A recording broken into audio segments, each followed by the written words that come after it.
Okay, doing this video real quick on a 2020 Jeep Cherokee that has this style key, not the push button, but it has this style key.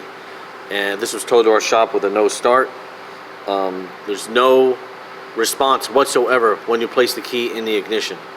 It actually came with the key stuck in the ignition, but once we unplugged the module, it let go of the key. Anyway, come to find out the problem, it's not actually in the truck, but it's actually in the key itself. And even though the remote still works and unlocks the doors, that's separate from this issue right here, where this little chip has broken contact.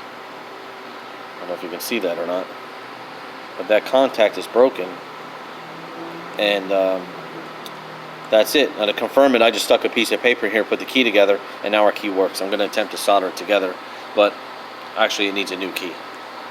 Anyway, good luck if you guys have this problem.